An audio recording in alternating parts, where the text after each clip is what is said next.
Welcome to the first fall edition of IE News. Today we're going to be taking a look at one of the best horror films of the season, which is sure to keep you on the edge of your seat. Esther Wu has an exclusive interview with Long Beach City College's ASB president on his plan for the upcoming semester. And we have the best top 10 songs to listen to this fall. All this and more coming up on IE News. Stay tuned for more.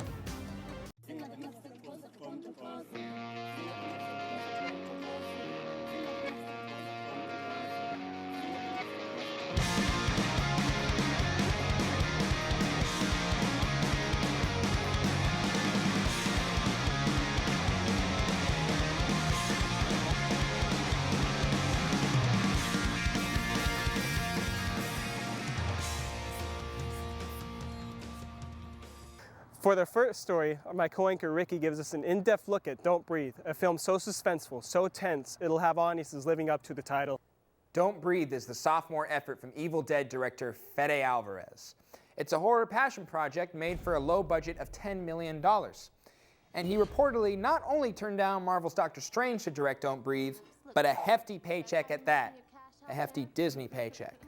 So, was it worth it? Did it succeed? Well, so far it's made $88 million worldwide and has been met with much deserved critical acclaim. I love this film.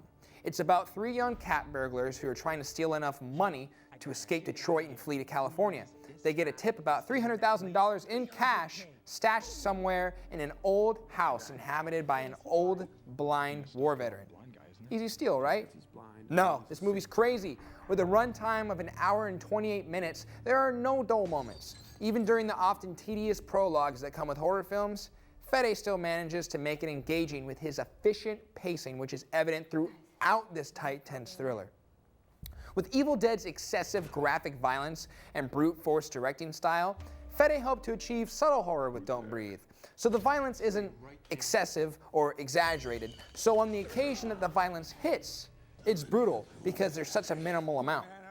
Well, compared to most violent films we see today. Because most of the films our characters have to stay quiet, whenever there's a bone crunch or a knife stab, you can really feel the impact because of the contrast. With crafty sound design, beautiful European 60s horror cinematography and production design, tight editing, and great performances by the beautiful Jane Levy and the terrifyingly shredded Stephen Lane, Don't Breathe is a hell of a good time. With the year belonging to the horror film, Don't Breathe stands out as the best, and it's my personal favorite movie of the year. Unlike what all the critics are saying, Fede Alvarez is not the next Alfred Hitchcock. He's the first Fede Alvarez. I give this movie 5 out of 5 stars. I'm Ricky Mulock, and this has been a movie review. Thanks, Ricky. That movie was suspenseful. Esther Wu interviews Long Beach City College ASB president on his plans for the upcoming semester. Hi, I'm Esther Agwu here with IE News. Thanks for tuning in. Today we have a really special guest, ASB President 2016, Eric. Hi. Hi, thanks for coming. Thanks for being here. Congratulations on your new title. Thank you so much. So it's ASB, right? Can you explain to the viewers what a little bit of the ASB information? Yeah. So ASB stands for the Associated Student Body. It's really where the voices of the students are heard, and we tackle the problems for any problems or any issues that might arise with the students. So we're really all about promoting student success and helping students have a wonderful experience here at LBCC. Okay, and was that brought up with your experience dealing with ASB? Yeah, so I started off in Club Senate here on campus at the Liberal Arts campus. And I started off as secretary, moved on to vice president. And I honestly, that really dealt with a lot of the clubs, but it didn't really tackle the major issues here at LBCC, such as homelessness, affordability of textbooks, stuff like that. And so I decided to run really last minute. And it was a hectic process, but I'm glad I went through with it. And I look forward to making some big changes here at LBCC. Awesome, awesome. I know that you'll do really good at that. I heard a lot about you. So we're looking forward, yeah, of course. We're looking forward to see what you are going to do. So I hear that you're a little bit competitive. How was your experience running to become the president? As I mentioned, it was pretty hectic. Getting up early, getting here at 8 in the morning. I'm not used to waking up that early. I'm not a morning person. yeah, I would say the times were 8 to 1, the campaigning times, and then 5 to 7 across both campuses for 3 days. And I was the first one here and the last one to leave. I even brought my own phone, my own tablet to make it more convenient for students and other people walking around to be able to vote, as the elections were online. And you could either vote from a tablet, a computer, or at the voting booth. But I found that it was more convenient and it was a better strategy to have my own tablet and my own phone for people to use. Yeah, that's a good idea. I'm sure people are going to probably do that next year. Yeah. Well, that's great. You're already innovating new ideas for the students here on campus. Yeah. That's amazing. So with your career going in this direction, your experience, do you ever have the plans on becoming the mayor of any city? Mayor's a little bit reaching, but hey, you never know. My real goal, as in my career, I want to be a counselor at a community college because I know my process in getting here. I've been here for 4 years and I'm glad to say that I am applying to transfer this fall. Congratulations. Thank you. And my transfer process was a little bit rough. Youngest of 6, first generation college student. And I just want to help other people know that there is the resources that are there to help students make the process so much simpler and so much easier. And yeah, that's what I really want to do. I don't want the students to go through what I went through. I want to be a all-in-one universal person who hopefully knows everything about transferring. Yeah, definitely. I'm sure you will. And a lot of students do have problems getting in and getting their courses together and goals to graduate. So that is a problem that we see at many colleges across the world, actually. That's great. So this year, are you going to be having any events that people can see you speak at, or are there any events coming up?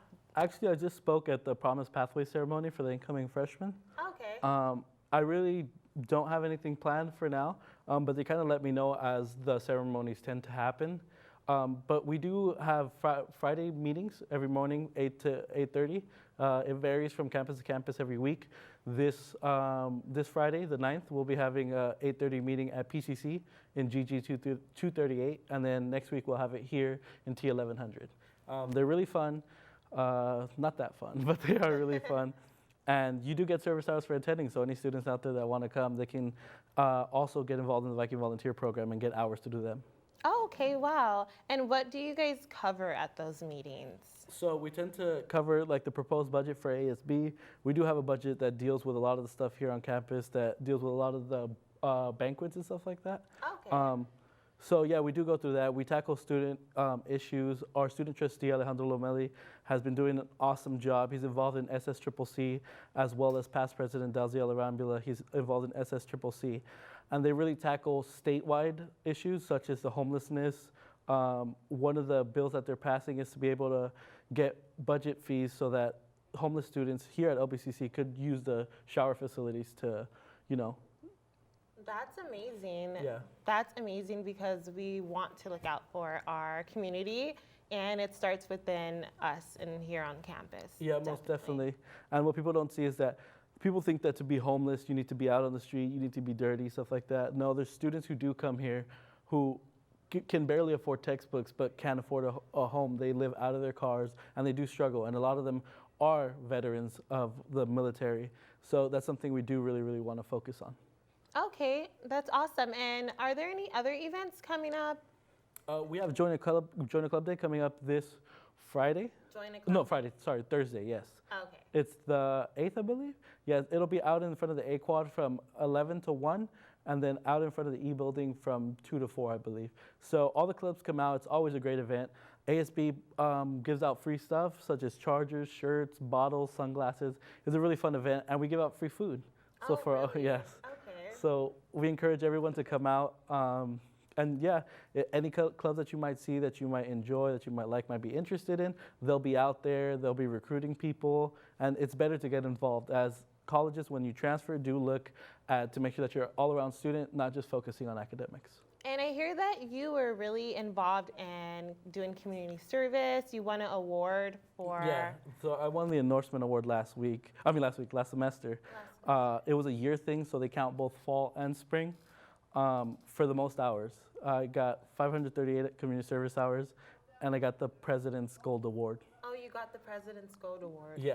Oh, wow. Congratulations. Congratulations. And do you have any information for students out there looking to volunteer Yes. and to possibly win the award as well? Yes. So I encourage everyone to do community service. As I said, universities will honestly take a 3.5 student with 400 service hours over a 4.0 student with 50 hours. Oh, wow.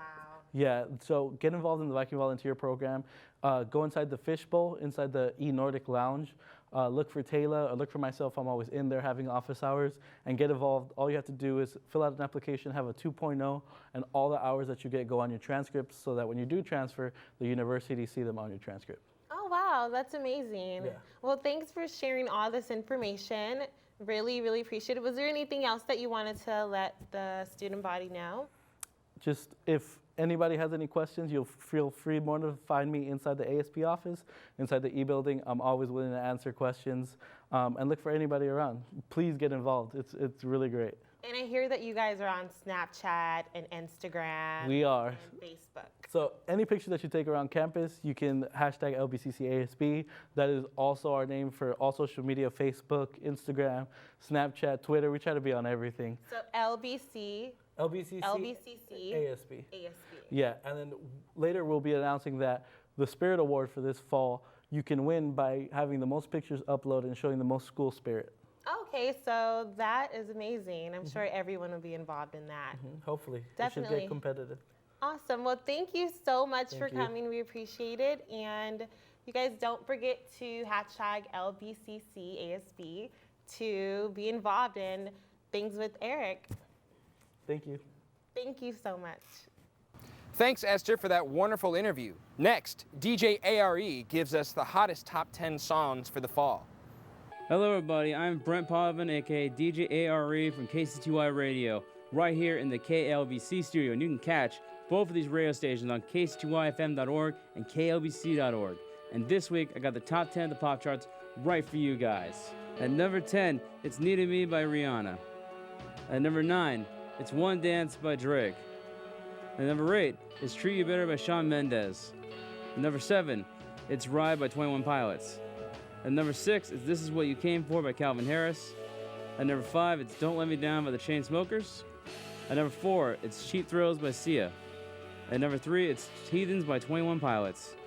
Number 2, it's Cold Water by Major Lazer. And number 1, it's Closer by the Chainsmokers. I am DJ ARE, and you can catch me on KCTY FM at 5 o'clock on Mondays. And you can also catch KLBC at klbc.org. I am DJ ARE, and I am out. Thanks, DJ ARE. Up next, entertainment reporter Teresa Pell gives us a scoop on the hottest Hollywood buzz. If your neighbors are always complaining about the parties you throw, just do what rapper Drake did and purchase their home. According to Trulia, an online real estate site, the rapper reportedly purchased his neighbor's house for $2.8 million after they made several noise complaints about how loud he was playing his music. The rent-out home features 5 bedrooms, 4 bathrooms, and boasts several fireplaces for when turtleneck season finally comes to Los Angeles. When Where You At dropped in 2015, Drake did say, "I'll buy the neighbor's house if they complain about the noise," and buy their house he did. Miley Cyrus said that she will never walk another red carpet again. The outrageous singer has been keeping a low profile and has not graced the cover of a magazine since December. However, Elle magazine convinced Cyrus to grace the cover of their upcoming October issue. In the article, Cyrus states that she fired her publicist and has been using Instagram to communicate with her fans, where she also revealed that she does not plan to walk another red carpet. In her interview with Elle, Cyrus states, "A year ago, I had to do the A Very Merry Christmas premiere, and I will never do a red carpet again. Why, when people are starving, am I on a carpet that's red? Because I'm important? Because I'm famous? That's not how I roll. It's like a skit. It's like Zoolander. I'm behind Miley on this one, but I really don't see this protest lasting long." Chrissy Teigen's tweets have gotten her into trouble once again. This isn't the first time the model has gotten into a Twitter fight with her followers. Teigen tweeted about an Oriental dressing on her flight stating, "I really, clearly am not a PC type of gal, but I'm a little weirded out at the Oriental dressing option on my flight. Like, if you're over 50, you can call me Oriental to my face, but this is a new menu and I'm not a rug." Although Teigen thought her comment wasn't that offensive, her Twitter followers thought otherwise. One user asked Teigen if she found the word Oriental offensive. Tegan stated, "Not really offensive, just weird. Old school, just say Asian," she wrote. Tegan's followers did not like the response she gave and said that it perpetuates cultural ignorance. Tegan chalked up the uproar to a miscommunication and responded by stating, "Do I think saying Oriental is inappropriate? Yes. Laughable and ignorant. Am I offended when I hear it? No." I am Charisse Appel here at IE News with your entertainment report. Thanks, Charissa. Up next, Esther Wu interviews Wayne Bergman on his position as the Pacific Coast Campus ASB Vice President. Hi, thanks for tuning in to IE News. I'm Esther Agwu here with Wayne Bergman. Hi, everybody. Hi, Wayne Bergman. How are you? Doing fantastic. I really appreciate you inviting me to be on the show today and to talk a little bit about ASB. Awesome, and you are the Vice President for the ASB at the PCC campus? That is correct, and that also kind of allows me to be the chair for our PCC Student Council at the PCC campus. The big thing for that is it allows the two campuses to kind of work together and to kind of engage the students and make sure that we're listening to all of our students. Okay, great. And so how did you start with the ASB? Like, how did that come about? Well, it actually, one day I walked into Derek's office. He's one of our advisors at PCC who oversees our student government, and there was a need. Our current vice president at the time had stepped down, and I had experience in student government, so they asked if I would fulfill the role for the semester. And it worked out really great. I had an amazing time, and so at the end of the semester, when the elections came up again, they asked if I would run again, and I jumped at the chance, and I was reelected for another year. Congratulations, Thank congratulations. And I hear that you had a big vote turnout. Yeah, this was actually our highest turnout this year. We actually had almost 800 people turn out this year, which is almost double what we've had previous years. Oh, wow, that's amazing. And I hear that your inspiration is to get students to be more involved. So hopefully one day we can have like 1,600 out there. I'd love to see every student eventually voting and being involved. That's our big goal this year. It usually is every year, but we're really focusing this year on student engagement and the many different levels, whether it's just getting them involved in leadership positions or having their voice heard, but also getting them involved in some of the activities that we have going on campus, our different athletic games and things like that. One of the big things we want to push is that Viking spirit. We want to make sure our students are engaged in just enjoying the entire school experience they have here. Right, that's amazing. So students, can they come to these meetings that you guys have? And if so, where are they? Great question. We actually meet for ASB, we meet every Friday at 8:30 in the morning, and it alternates campuses. So this coming Friday, we'll be here on our LAC campus. Okay. We'll be in T1100. And then next Friday, we'll be at our PCC campus in building GG238. Alternatively, because we have a council at PCC, that meets on Mondays at 3 o'clock in GG238. And you're welcome as students to come to any one of our campuses. Okay, and there you guys discuss things like, what do you guys discuss? Well, a wide range of things. We have homecoming coming up, so we have a large discussion on how we're going to make that event happen and some of the committees that are involved, from tailgating to the rally that we have on both campuses to our king and queen and how we choose royalty court and how that election happens. And all of our students can be involved in that process as well. Okay, and speaking of homecoming, that's one of the main events that people do participate on college campuses. And how can people run to be like the king or the queen? Are you guys still doing that?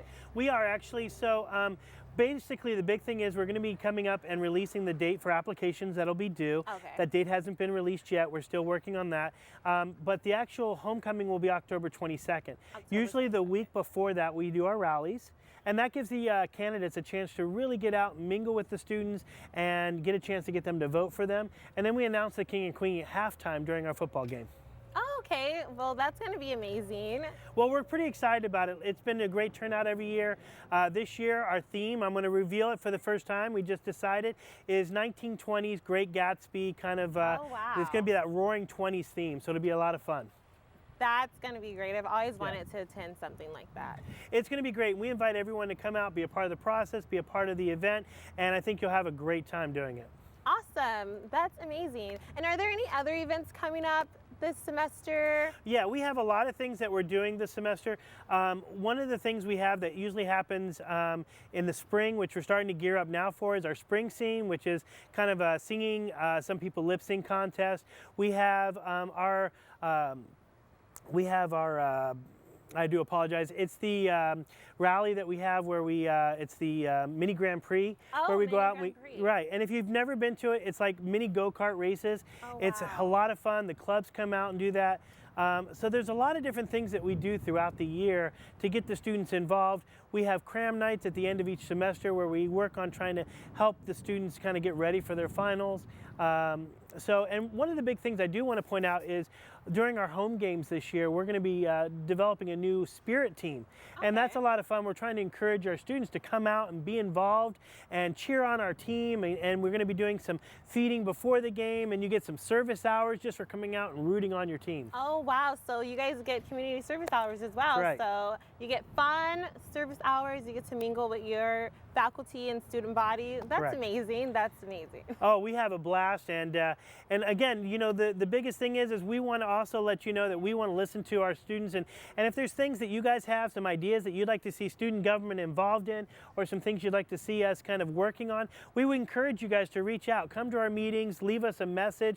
There are so many ways you can be in touch with us that we want to hear what you guys have to say, and we want to really be involved with kind of moving forward the students' voice because we represent them. Definitely, definitely. And you have done so much things for the student body. So I want to thank you on behalf of everyone here. Thank you so very much. exciting to see what the semester holds. Thank you very much, and it was definitely a pleasure to come out and get a chance to chat with you and share a little bit more about ASB. Yeah, and so if students or the public have any information that they want answered, where do they go? Well, each one of us have our own email. So for me, it would be, you would email me at asbpccvp@lbcc.edu. Our vice president would be asbpresident@lbcc.edu. So each of us have our own email. And on our website, you can see links on the LMS site. There's a link actually to contacting our student government. You can go to our page. We actually, in our student life office, we have boxes.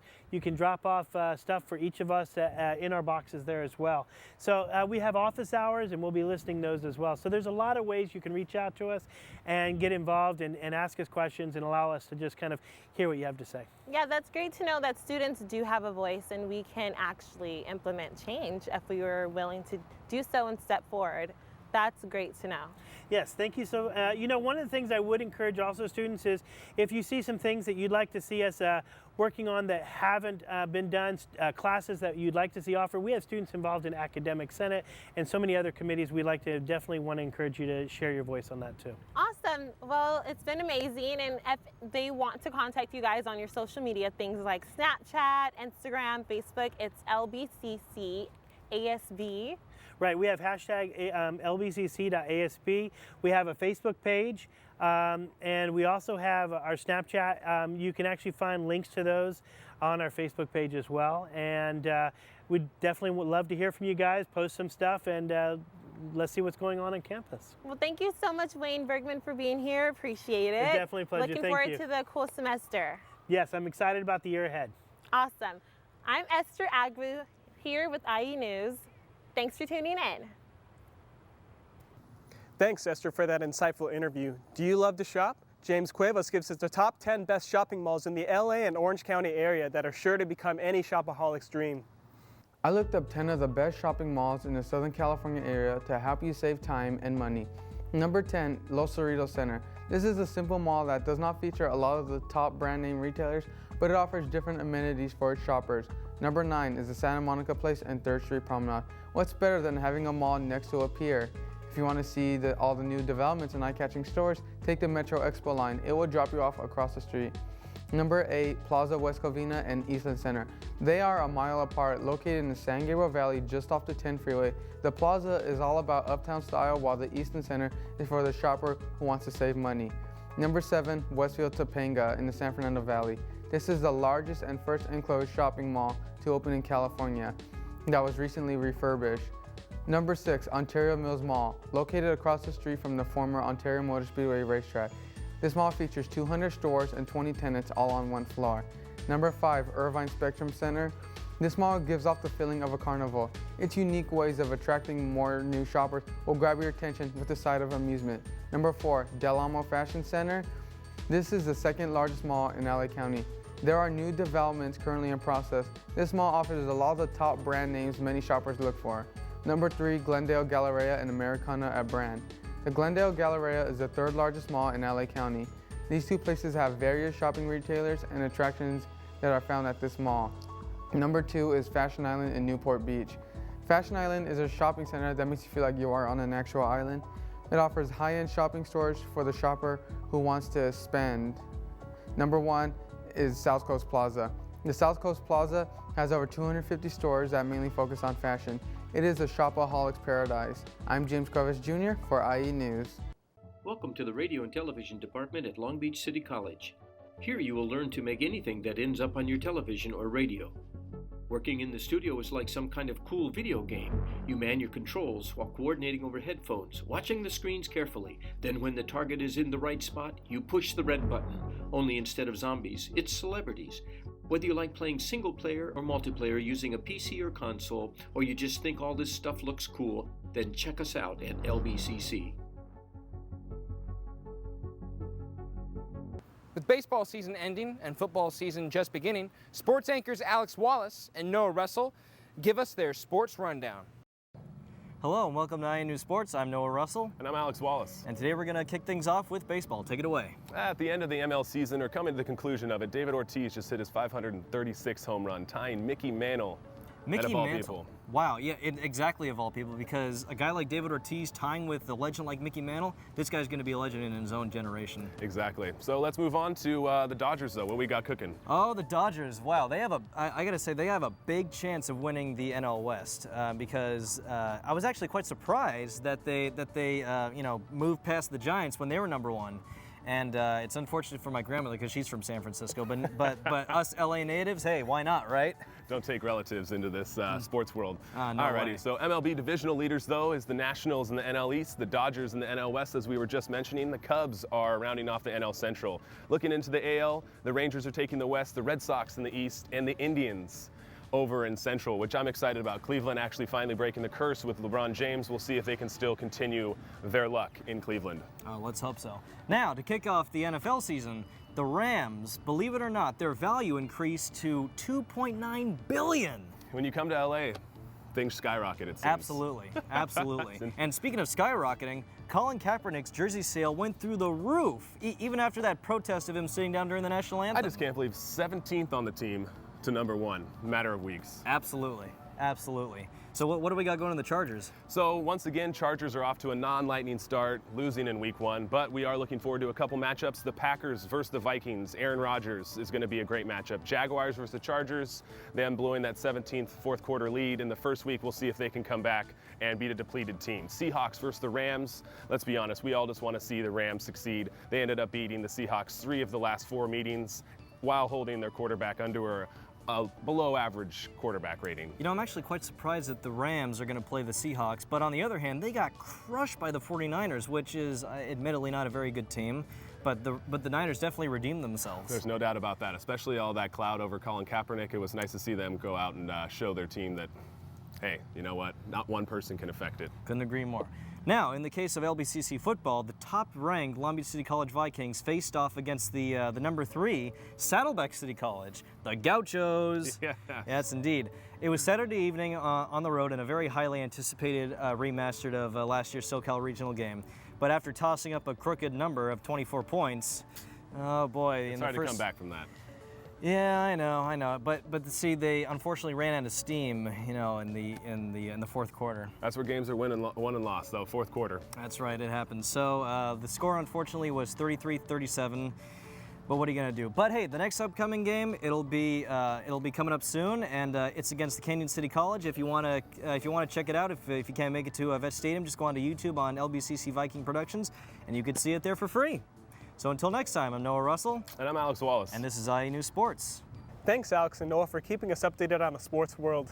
That's all we have for this week. If you would like to join our award-winning radio and television department here at Long Beach City College, you can contact us here at 562-938-4892. I'm Jake Lambie. And I'm Rick Mulak. Thanks for watching, and we'll see you next time.